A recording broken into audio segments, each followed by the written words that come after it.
Hi everyone, it's Becky here. So welcome to another sketching adventure with me here on my YouTube channel. Here I am somewhere in East Vancouver, appreciating the beauty of spring. And today we're gonna sketch the view outside this quaint little cafe on the corner of the street. It's called Le Marché Saint George. Yeah, so this quaint little cafe is both a bakery cafe and a mini store selling artisan items like candles and wooden spoons. And yeah, the atmosphere inside and outside is very cozy. So I ordered a cup of rose tea latte to mirror with the cherry blossoms all around. Here I'm doing these wet into wet dots of quinacridone rose over very diluted yellow ochre. And coloring this little floating tea bag with quinacridone rose mixed with royal purple. And continuing to use quinacridone rose mixed with a little bit of royal purple to add on these stipples, suggesting dried rose petal chips mingled with sugar. And yeah, that's a quick 10-minute sketch. And here's my fresh new sketchbook. It's a Speedball brand handbook watercolor journal. I also ordered a crepe, but I didn't sketch it. Instead, I want to focus on sketching the beautiful spring ambience all around me. This is the view I want to sketch. And here's my quick pencil draft, which took me about 5 to 7 minutes to define this one-point perspective street view in front of me. And I'm going to use lines and washes of watercolors to make this view even more elevated in beauty. Now, I'm drawing a large rectangular frame to get all of these details organized. So I just suggested a fence and some flowers. And now I'm going to focus on drawing the foreground people. Yeah, I just drew the little girl. And the little girl actually belongs to another family. This is the father of another family of 2 or 3 kids. So when sketching people, I like to use a cartooning approach by combining both observations and also my personal feelings about the character of that person I'm capturing. And I really like that couple seconds when he was holding the cup close to his mouth, sipping his coffee or tea, and I just used my short-term memory to get the drawing of the hand holding the cup done. Now, drawing the back and the upper arm, the back of the chair, the wrinkles around the elbow. And I'm actually using very quick glances to get the essence of the man's outfit instead of staring at him all the time. Now, I'm drawing this little boy, which is the son of the man, profile view, a very happy and little naughty smile, the collar of the shirt, and the short-sleeved shirt. And he already hopped away as I'm drawing this part of his portrait. So I always have to use my short-term memory to finish drawing most people, including adults, yeah. And the pants of the boy, and that's very much it. And adding some wrinkles for the father's sleeve area, the hand on the lap. Now I'm moving on to draw the girl. This is just a back view. Short hair. And the neck and the collar area. Shoulder. Yeah, she's also wearing a short-sleeved shirt because it's a warm, sunny day. The head of the little girl is a little bit bigger because she's closer up. And then the hand reaching out. A really fun little gesture.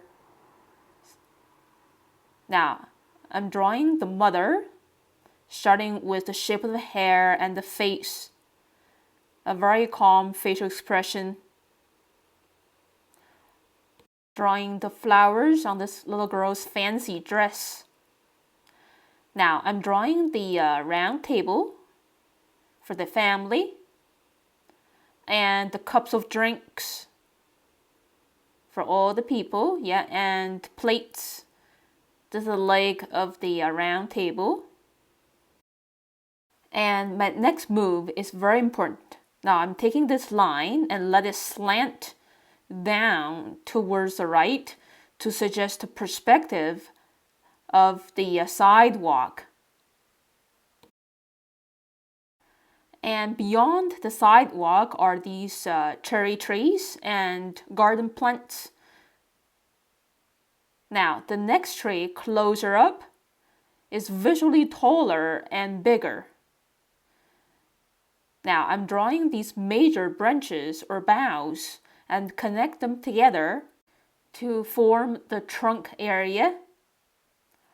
And then adding these gentle pressured lines to suggest the bark texture on the boughs and the trunk. Now I'm suggesting these bamboo leaves closer to me compared to the cherry blossoms. And yeah, just enjoying sitting out here with a group of nice people around me. And this is a very different experience compared to working from photos. You're in real life. Now I'm starting to add on these thinner branches and twigs on this second tree here, laden with cherry blossoms. And these cherry trees in this neighborhood of East Vancouver, I think they are the oldest cherry trees I've seen in Vancouver, likely 50 years old or more. Now, I'm using these squiggly lines to suggest the cherry blossoms covering the tree's canopy, and smaller squiggly lines for the canopy area of the tree a little far away. Adding on some more bamboo leaves for the middle ground, drawing the details of the little round table, a pattern of rings. Now I'm suggesting the perspective of the bench going upwards towards the right, adding some rustic texture.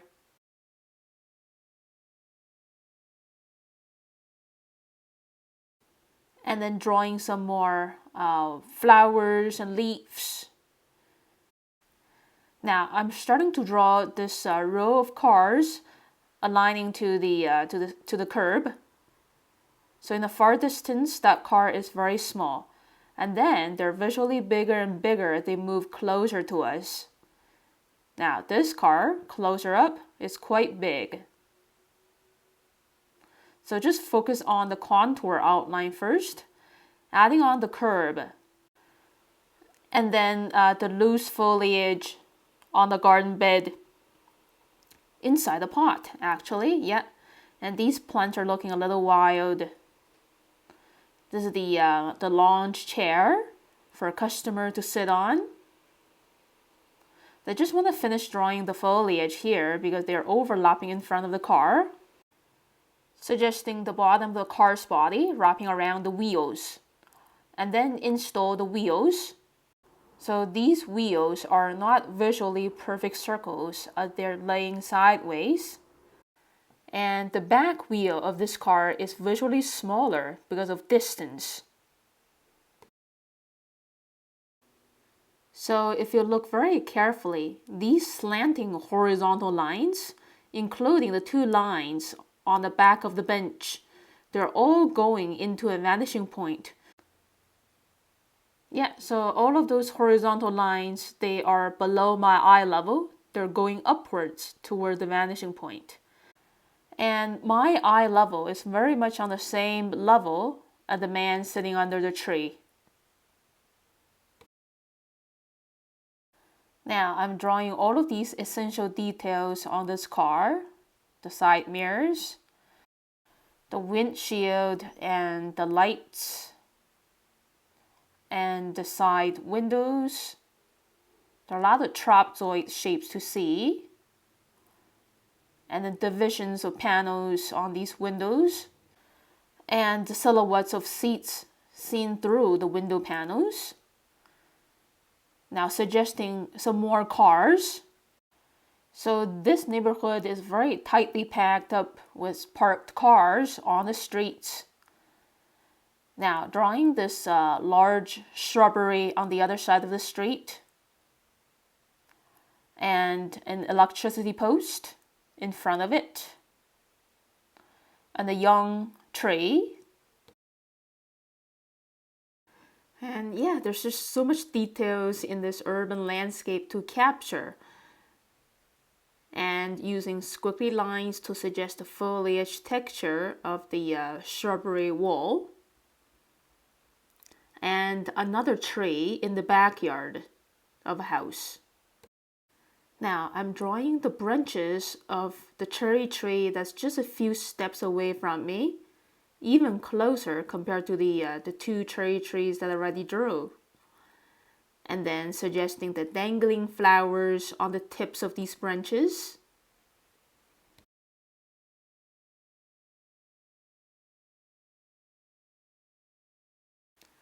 And drawing the edge of this house coming into my sketch.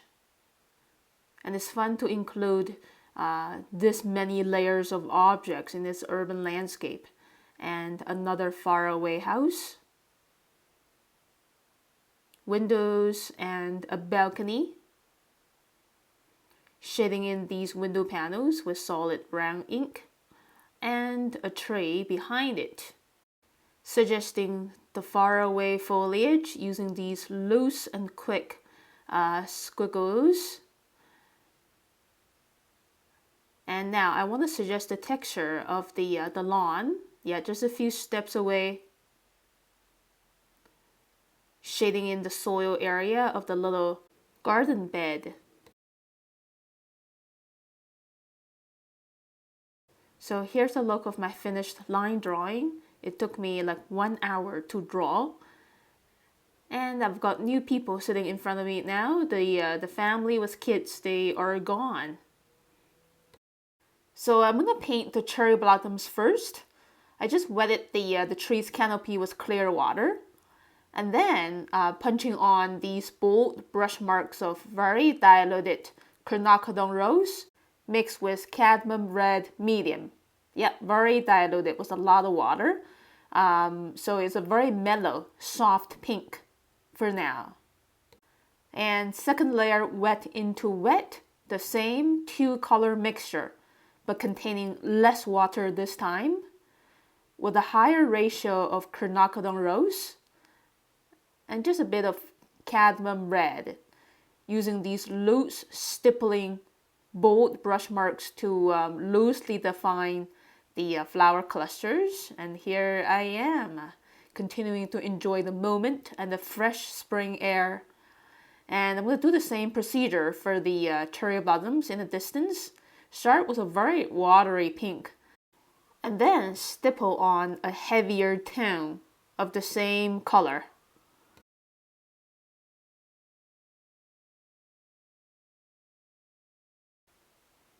So I'm stippling on this heavier tone of pink to suggest a sense of volume for the tree's canopies. And then coloring in these little flower clusters closer up, hanging on the tips of these branches. Okay, now I'm gonna paint the bamboo leaves by mixing spring green with Indian yellow. Yeah. Playing with the different ratios of spring green and Indian yellow. A higher ratio of Indian yellow for the areas receiving more sunlight. Wet into wet, some hooker's green for the areas a little bit shaded.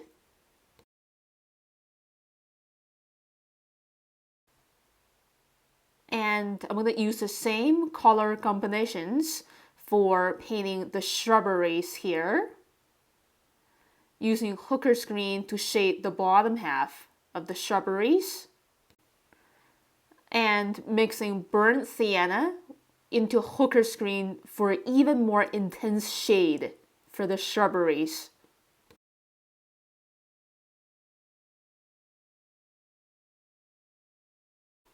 Yeah, and I'm going to do the same thing for the bamboo clusters using this very intense shade of green, which is hooker's green mixed with burnt sienna. And it's fun to paint between the gaps of the wooden fence. So this darkest shade of green is mostly concentrated on the lower 50% of the cluster. For the higher part, I'm using a more diluted version. It is shaded, but not as heavily compared to the bottom.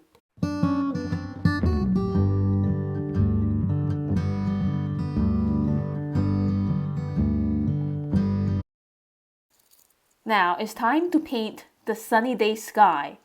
So I'm rubbing on the manganese blue to paint the pure blue sky of a bright spring day. And yeah, surrounding the mountains and the houses. For the lower part of the sky, I'm mixing in a tiny bit of green. Don't forget these pockets on the tree's canopy, showing sky areas. And for that distant mountain, I'm using just pure cobalt blue. Dilute it a little bit for a nice sense of aerial perspective. Now coming back to the foreground area again, I'm playing with the dancing colors of spring green, Indian yellow, and hooker's green on the very top, blending together. And continuing to play with these three colors to paint the distant foliage in between the tree trunks. Intensify the deepest shade even heavier, yeah, because the previous layer, the tone is fade out. Okay, now starting to add these fun dappled areas on the sidewalk, using the mix of cobalt blue and imperial purple with a higher ratio of purple because I want the shadows to be purplish gray, reflecting the color of the cherry blossoms. Now I'm painting the tree trunks and boughs with mostly burnt umber and mixing in a little bit of leftover hooker's green into it. These sparks, I think they're looking slightly greenish brown.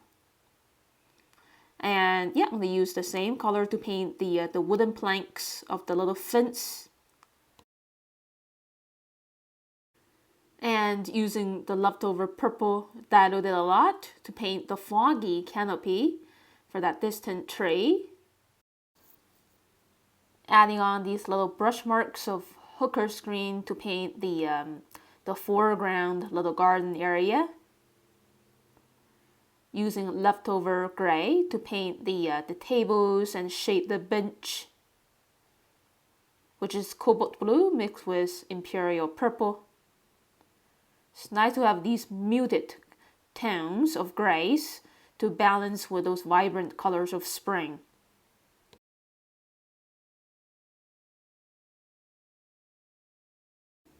And most cars are white, gray, or black. So I'm just using more lively grays by mixing cobalt blue with imperial purple and a little bit green together to paint these mostly just white and gray cars. Playing with value transition. I think the sun was more on the right, so the left side of these cars are shaded. Yeah, so I think it's very important to leave one side of these cars shining bright, facing the light source. So they are truly 3D shapes, not flat shapes. So the skin tone is the mix of orange and cadmium red, diluted with a lot of water to get this light peachy color for like a general skin color. A higher ratio of cadmium red for the cheeks. And then quickly using the leftover brown from my palette to paint their hair. And then using blue and violet to paint these people's outfits. Again, modern people, they're mostly wearing black, gray outfits. It's actually quite rare to find somebody wearing a red shirt or like a very colorful dress. Okay, and yeah, I think this little girl, kids, they are usually wearing more vibrant colored outfits, like bright blues and reds and purples. Yeah, I think the little girl, she was indeed wearing like a pink shirt, echoing with the cherry blossoms colors.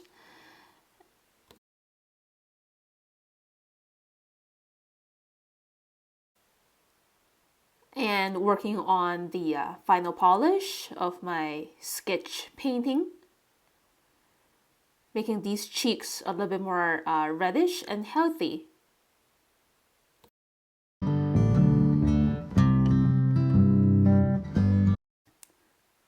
And painting these garden plants using spring green, and then quickly shade the leaves with hooker's green. And shade that car on the other side of the street. And shade the flower pot on the left side with leftover burnt umber.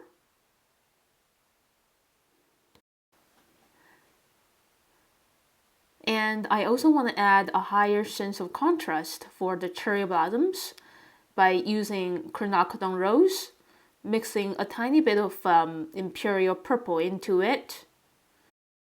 It's a little tricky to shade the cherry blossoms because the shadows are scattered all over the tree's canopies.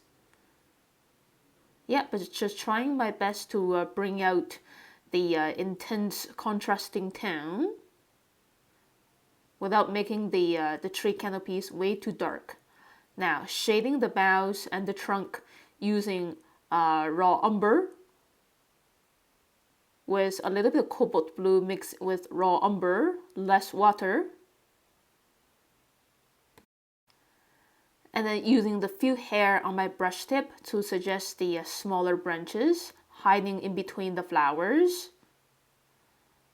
And yeah, for these dangling branches as well. Final shadows on the lawn. And yeah, here's the look of my finished sketch. It took me 2 hours to draw and paint here outside the cafe. And this is something I very rarely do. It is a challenge. But spring is just so beautiful, and I just want to create a couple of epic sketches to celebrate this beauty. And here I am. Yeah, it's really sad to leave this place, but it's time to go. Lastly, I want to hug the tree. Thank you for being my model. So on these precious spring days, I'm carving as much time as possible during the week to look at these cherry blossoms and the emerging fresh spring flowers all around. So as I get older, I've noticed how fast time seems to fly by. Days blur together and weeks pass in the blink of an eye. But sketching has become my way of slowing everything down. Even just 15 minutes with my sketchbook helps me pause, breathe, and really take in the present moment. I don't sketch every single day, but 4 or 5 days a week feels just right for me. It keeps me grounded, connected, and in rhythm with a slower, more mindful way of living. And if you have watched my other YouTube videos, I love sketching simple cups of tea and coffee, a slice of evening sky, and a quiet corner, one little sketch at a time. And I do these bigger whole page spread sketches when I feel super inspired. So no matter what the day brings, sketching makes it feel special, even on a rainy day. When I'm drawing, my heart feels like it's glowing with sunlight. So if you're thinking about making sketching a habit, I encourage you to start small. Let it be a gentle companion, a way to collect the small moments that matter. It's not about perfection or creating big masterpieces. It's about presence. So I will see you around in the next tutorial and vlog video very soon, everyone. Enjoy the brighter spring days wherever you are in the world. Bye.